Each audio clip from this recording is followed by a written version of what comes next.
responsabilidade dobrou, hein? Vamos lá, né? Graças a Deus. Mas nós ouvimos várias mensagens sobre o amor de Cristo.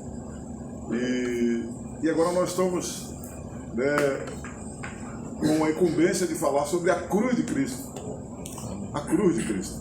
Né? E eu poderia hoje trazer uma mensagem desenvolvendo toda a via dolorosa, né, de Cristo, e talvez eu até causasse aqui uma comoção, uma emoção na plateia, né, como muitos que viram o filme da Paixão de Cristo choraram. Mas não é esse o intuito, porque você já conhece de cor e salteado, mesmo aquele que não são crentes conhece, né, de cor e salteado o sofrimento de Cristo, sobre o sofrimento de Cristo.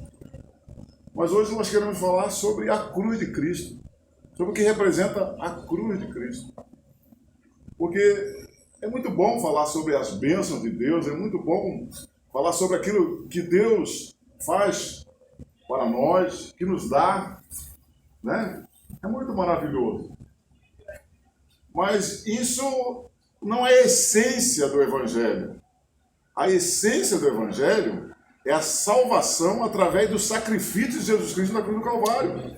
E hoje, infelizmente, assim como lá nos primórdios, no início da igreja, irmãos, né, da igreja primitiva, hoje se vive um tempo de religiosidade. As pessoas estão presas às religiões. Então, religião não faz mal para ninguém, mas religiosidade faz. A religiosidade levou Jesus para a cruz, sim ou não? Sim. Não foram adeptos do inimigo, não foram aqueles que professavam a fé no diabo. Os parceiros, né? Aqueles que defendiam a lei. Anás e Caifás, 2 sacerdotes líderes da igreja daquela época. E hoje, infelizmente, nós vivenciamos e vivemos esta realidade nua e crua no nosso meio. E é um subterfúgio, vou dizer assim, né? É uma mensagem subliminar, diabólica, que faz com que o diabo segue as mentes das pessoas para não ver a verdadeira luz que é Cristo. O foco da mensagem da cruz que é Jesus Cristo. Então, por isso nós escolhemos esse tema aqui, que é bem polêmico, né? E difícil até de entendimento, né, irmão Tiago? Difícil de entendimento. E eu, buscando aqui a história desta carta de Paulo à igreja de Corinto, a gente entende o porquê que ele começou, né, já com essas palavras bem incisivas, né, sobre o Evangelho da Cruz. Por quê? Porque Paulo passou pela cidade de Corinto, lá fundou a igreja, era uma cidade rica, né, e ele fundou a igreja, ele estabilizou a igreja, sedimentou a igreja naquele lugar e continuou a sua viagem missionária. E quando ele estava na cidade de Éfeso, aí foi lá uns irmãos de uma família, né, de Cloé, não interessa o nome, mas o importante é que alguém foi lá e falou: ó, Paulo, o negócio está feio lá em Corinto.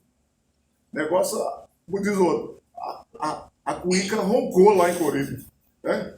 O negócio está feio. Por quê? Aquele evangelho que você pregou, tá todo mundo sambando fora, Paulo. Né? Criaram lá uns partidos dentro da igreja, e agora nós temos lá 4 partidos. Um defende você, outros defendem a Apolo, outros defendem a Pedro, que é Cefas, e outros são de Cristo. Então tem 4 grupos dentro de uma igreja, só tem 4 grupos, Paulo. E o negócio está esquisito lá. E aí Paulo teve que escrever essa carta, né, mostrando para eles que ninguém é nada se não for pela cruz de Cristo.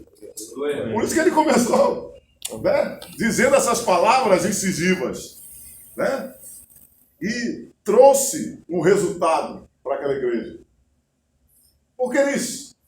Porque assim como hoje, olhemos ao nosso redor e vamos analisar o que acontece hoje. As pessoas não buscam glória para si, sim ou não? Buscam glória para si. Né? As pessoas hoje se preocupam em buscar os holofotes para si mesmo, né? A serem ovacionados. E naquela época não era diferente. A igreja de Corinto se levantou esses grupos, né? E entre eles estavam alguns gregos chamados de sofistas, né? Sofistas, que eram aqueles que defendiam teses, assim, eram chamados filósofos que defendiam teses, e os argumentos dele era simplesmente buscar um resultado positivo daquilo que eles defendiam. Daquilo que eles defendiam. Né? E a verdade deles não era a verdade pura, nua e crua, era uma verdade relativa. Então não estavam preocupados com a verdade, em si defender as suas teses. Né? E Paulo se levanta para dizer àquela igreja, olha, o evangelho da cruz é loucura para aqueles que não são salvos.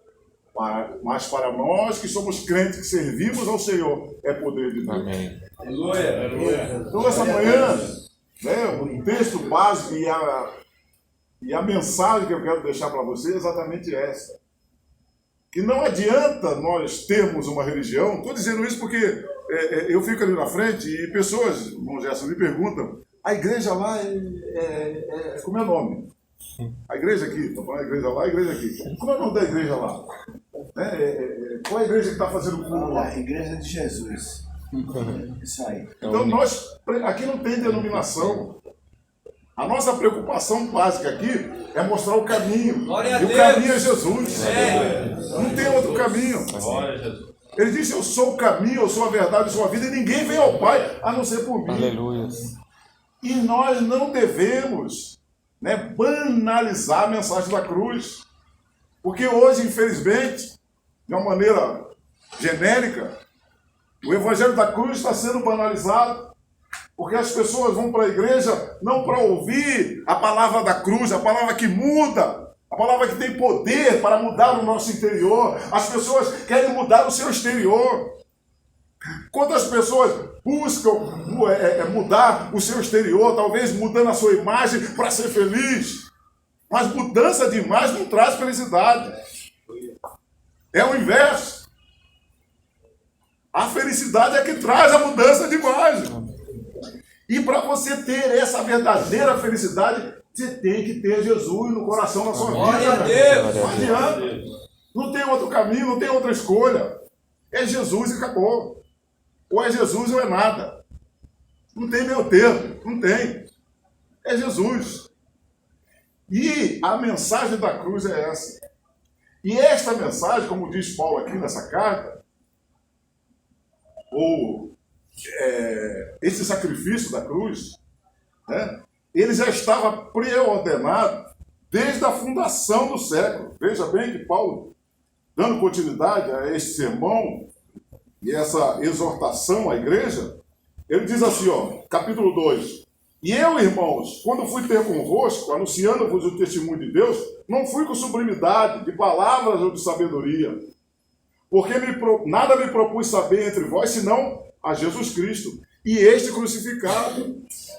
Né? E aí no verso 7, ele diz assim, mas falamos a sabedoria de Deus, oculta em mistério, a qual Deus ordenou antes dos séculos para a nossa glória.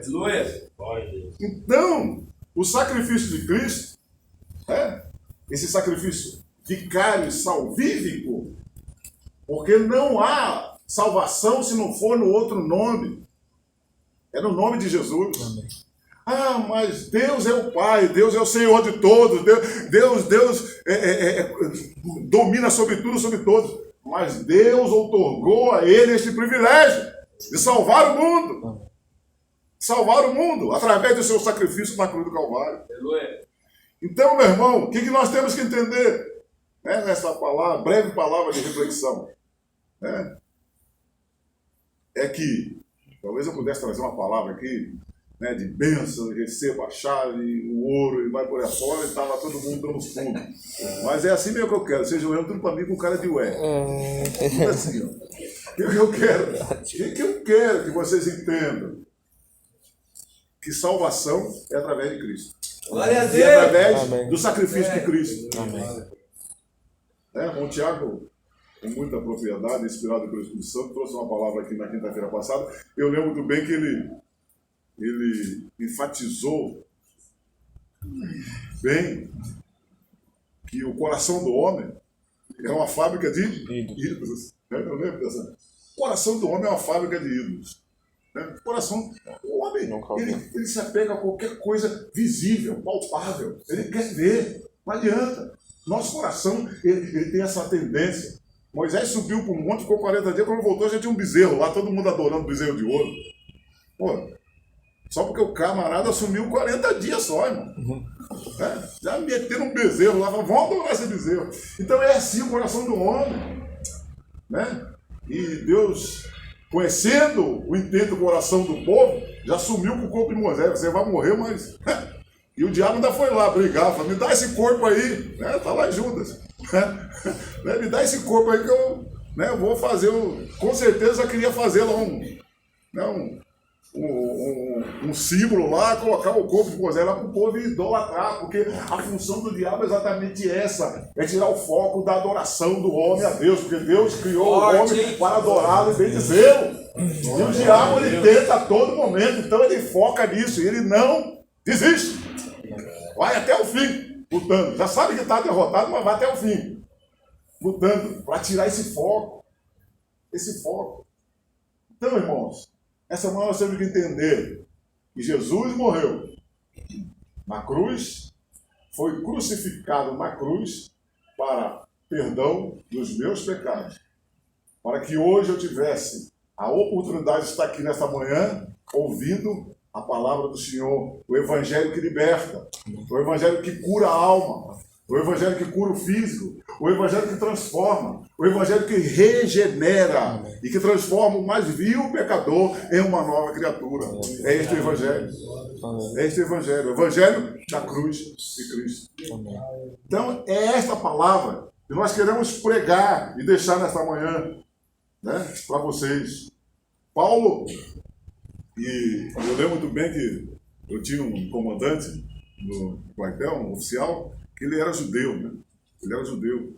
E ele até cria em Jesus e recebia com carinho as palavras dos evangelistas, dos 4 evangelhos. Mas quando começava as cartas paulinas, fala, não, aí eu não acredito mais nada. Aí eu não creio mais nada. Porque eles rejeitam a Paulo. Os judeus, eles rejeitam a Paulo. Porque Paulo era de lá. Mas um dia ele se encontrou no caminho de Damasco com Jesus, certo? E foi regenerado e reconciliado. Glória a Deus.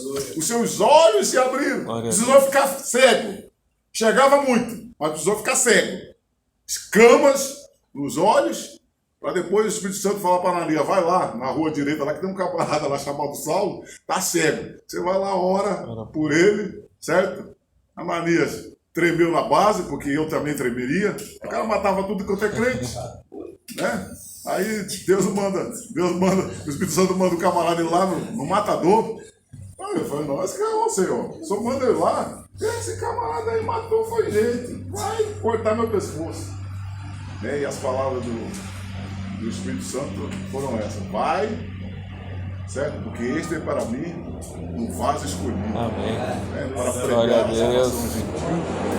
Glória a Deus.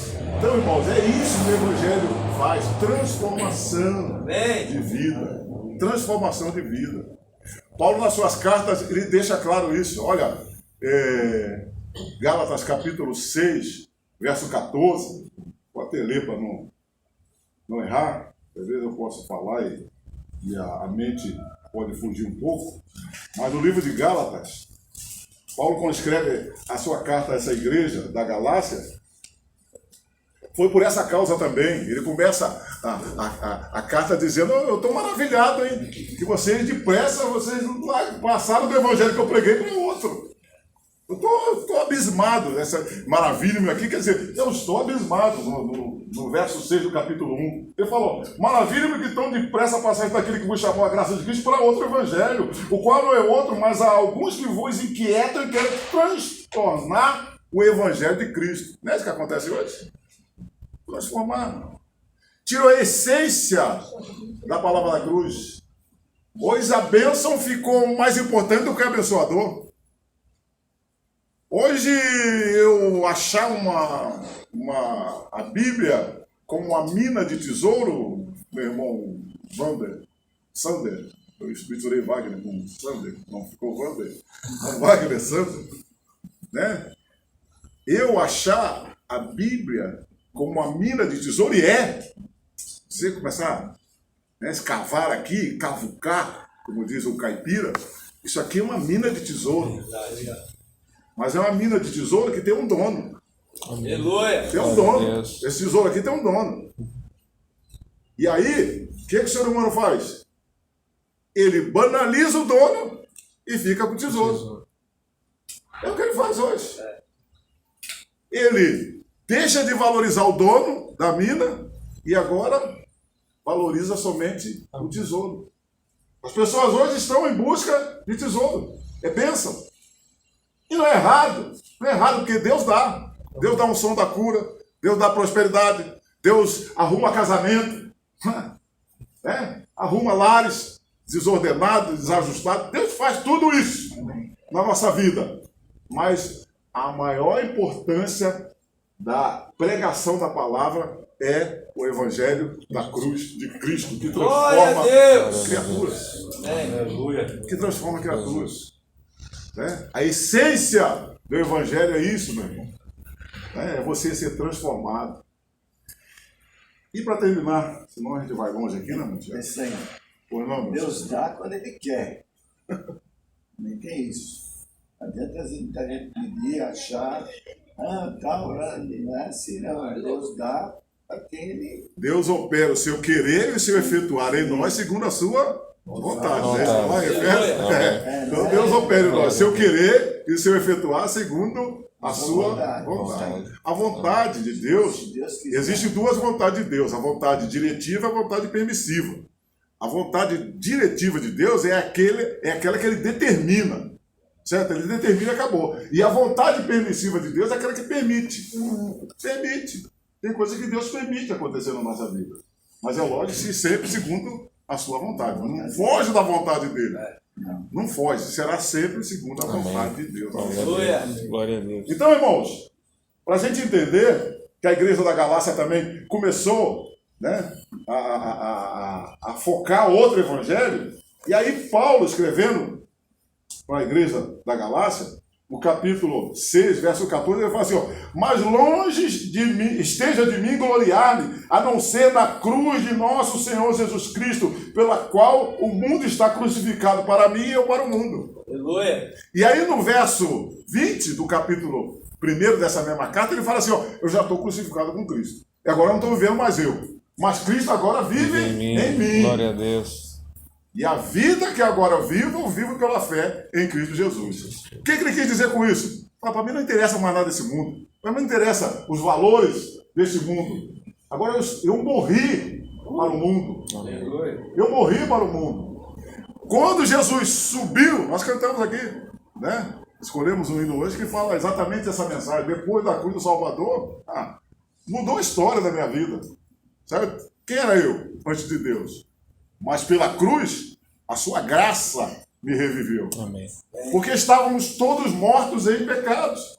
Romanos capítulo 3, todos os pecados estão destituídos da glória de Deus.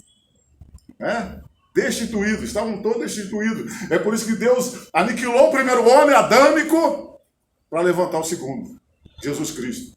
Glória a Deus. Então o primeiro homem morreu. E o segundo, Jesus Cristo, veio. Veio como forma de homem. Morrer na cruz pelos nossos pecados. E é por isso que Paulo escreveu na sua carta à igreja de Filipos, capítulo 2, verso 5, ele diz, de sorte que haja em vós o mesmo sentimento que houve em Cristo Jesus, que mesmo sendo Deus, não teve por usurpação ser igual a Deus, mas se tornou Homem, forma de servo, se tornando homem, ele aniquilou-se a si mesmo, tornando-se humilde, né? E morrendo na cruz. Morrendo na cruz. Né? E aí, para as pessoas que apenas reconhecem a deidade no grande Criador, que é Deus, ele diz assim, no verso 11, para que toda a língua professe, não é isso? Não é isso aí? Confesse que Jesus Cristo é o Senhor para a glória de Deus Pai. Toda língua confesse que Jesus Cristo é o Senhor para a glória de Deus Pai. Aleluia! Então, quando Deus deu ao Filho esta oportunidade e privilégio de ser crucificado na cruz pelos nossos pecados, irmãos, foi para glorificar o Filho. É por isso que no batismo de Jesus, a voz do céu clamava e dizia: este é meu Filho amado, em que eu tenho prazer. A Ele ouvir. A Ele ouvir. Então Jesus é tudo na nossa vida. Amém. E quem tem Jesus tem tudo. Quem tem Jesus, não tem Jesus não tem nada. Está vazio, está oco. Está oco. É a mensagem que eu deixo para vocês nessa manhã. E para terminar, a mensagem da cruz, ela exige renúncia. Jesus falou assim, ó, Lucas, capítulo 9, verso 23, né? Aquele que quiser vir após mim, negue-se a si mesmo. Tome cada um a sua cruz e siga. Cruz é sinônimo de renúncia. É o que Paulo falou na igreja da Galácia, para a igreja da Galácia. Eu já estou morto. E morto não tem vontade. Tem um monte de crente na igreja vivo, porque está cheio de vontade. Morto não tem vontade. Certo? A vontade dele é fazer a vontade do Pai. É a vontade do Pai. Então, se eu estou morto em Cristo. Com Cristo, melhor dizendo. Morto para o mundo, foi o que Paulo disse. Então, morto não tem vontade própria. Tem um monte de pessoas na igreja que eu vou fazer isso, fazer aquilo, que nada. Você tem que fazer aquilo que o Senhor mandar. Glória a Deus. Ser servo dele, ser ministro dele. Né? E a palavra ministro aqui não quer dizer o ministro que tem aqui na terra, que é o bambambam. Chegou o ministro das relações exteriores. Não, ministro aqui é o mais vassalo, é o mais servo de todos. É o escravo do escravo. É aquele escravo que quando era condenado à morte, colocava ele no navio, certo? Acorrentava ele lá, né, seu Nicolau? Que conhece bem essas histórias, né? Acorrentava no navio, certo? E o homem do ritmo lá batia o tambor e ele tinha que remar de acordo com o tambor. E até a morte ele morria. Pois é. A palavra de Deus nos condiciona a essa situação de servos do Senhor. Por quê? Porque sem Ele nós não somos nada. E nós servimos a Ele porque somos livres. Livres do pecado. Porque o mundo jaz no maligno. E quem jaz no maligno, jaz no pecado. Pecado. Né? O pecado. Então, para terminar, 3 ações que a cruz de Cristo ela provoca na nossa vida. Primeiro, arrependimento. Arrependimento. Se não há arrependimento, não há perdão. Por isso que Pedro, na sua primeira mensagem, capítulo 3, que verso 19 do livro de Atos dos Apóstolos, ele fala assim: arrependei-vos, pois, e convertei-vos, para que sejam apagados os vossos pecados, e venham os dias do refrigério. Amém. Então, arrependimento gera perdão. Sem arrependimento não há salvação. A cruz de Cristo representa para nós arrependimento. Arrependimento. Né? O Evangelho da Cruz significa arrependimento. Mudança de vida, conversão. Quem é habilitado aqui sabe o que quer dizer convergir. Convergir é mudar de direção. E aquele que está na igreja e não teve mudança na sua vida, não houve arrependimento, não houve conversão. Há necessidade. Eu não posso estar servindo ao Senhor e com os mesmos hábitos de quando eu não servia. Fazendo as mesmas coisas que traz enlevo e alegria para o meu físico, o meu exterior. Não. Agora eu tenho que agradar a Deus. E quando eu agrado a Deus, a minha alma também está alegre, está feliz. Quando eu passo a agradar a Deus. Passo a agradar a Deus. Então, primeira ação da cruz de Cristo na nossa vida, ela gera arrependimento, mudança. Né? 2 Coríntios capítulo 5, verso 17, Paulo diz que aquele que está em Cristo, ele é nova criatura. As coisas velhas se passaram e tudo se fez novo. É novidade de vida. Quem está em Cristo tem que buscar novidade de vida. Novidade de vida. Não se prender às coisas deste mundo, às coisas que o homem cria. Não. Viver Cristo. Viver Cristo na sua vida. Arrependimento. Estão falando sobre mudança de vida, transformação. Né? A segunda ação do Evangelho da Cruz na nossa vida. Transformação. Por isso que Paulo, escrevendo à igreja de Roma, ele fala, olha, capítulo 12, verso 2, transformai-vos a vossa mente, ou seja, na renovação da nossa mente, da vossa mente, para que você possa experimentar a boa, perfeita e agradável vontade de Deus. Amém. Então, é transformação. O Evangelho da Cruz, ele gera transformação na nossa vida. Se as pessoas olharem para nós e falar, não houve mudança em você, está faltando alguma coisa. Está faltando alguma eficácia do Evangelho da Cruz na nossa vida. O mundo tem que olhar para nós. As pessoas têm que olhar para nós. E ver aquilo que nós cantamos agora, de manhã. O que nós cantamos? Você é o espelho que reflete... Olha aqui, ó. Que bonito, né? Então é gostoso cantar, né? Você é o espelho que reflete a glória do Senhor. Ei, meu irmão, refletir a glória do Senhor necessita de arrependimento e transformação. Amém.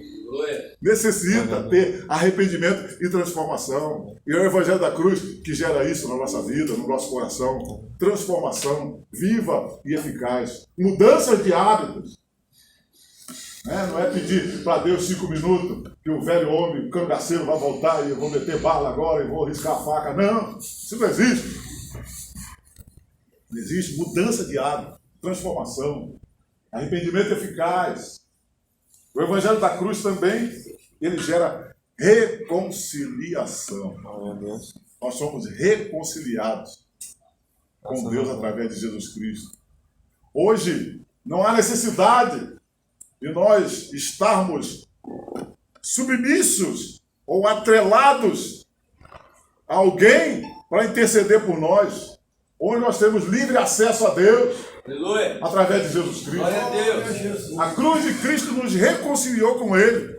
Então, se eu estou em casa e estou sofrendo, eu não preciso ligar para o meu irmão Tiago. Irmão Tiago, ore por mim aí, interceda por mim. Não, eu vou dobrar meus joelhos, abrir a Bíblia, eu vou orar, eu vou buscar o Senhor e Deus vai ouvir o meu clamor. Glória a Deus. Porque hoje eu tenho esse livre acesso a Deus. Amém. Glória a Deus. Por isso que o autor aos Hebreus, ele disse, capítulo 10, verso 19, tendo, irmãos, ousadia, intrepidez. Ousadia aqui quer dizer intrepidez. Agora eu sou cabra. Certo? Eu tenho, certo, ousadia para entrar no santuário de Deus. Mas por quê? Não é porque eu sou bom. É porque Jesus rasgou o véu. Amém. Rasgou. No seu sacrifício, depois da sua morte, a Bíblia vai dizer que o véu do templo se rasgou de alto a baixo. Ou seja, aquilo, né, que impedia o seu acesso a Deus, através da morte de Cristo, foi rasgado. Certo? O sacrifício de Cristo rasgou. E hoje eu posso adentrar no santuário de Deus. Glória a Deus. Com ousadia, meu irmão Rui, com intrepidez. No momento da minha aflição, de angústia. Amém. Não preciso de intercessor. Eu mesmo faço isso, porque Jesus abriu esse caminho. Amém. Então, através dele, eu chego a Deus. Então, Deus reconciliou. Ou melhor, Jesus reconciliou-nos com Deus através do seu sacrifício. Através do seu sacrifício. E as últimas palavras de Jesus na cruz foram estas: está consumado. Tetelestai, não é isso? No grego. Tetelestai, está consumado. Mais do que isso, eu paguei todo o preço.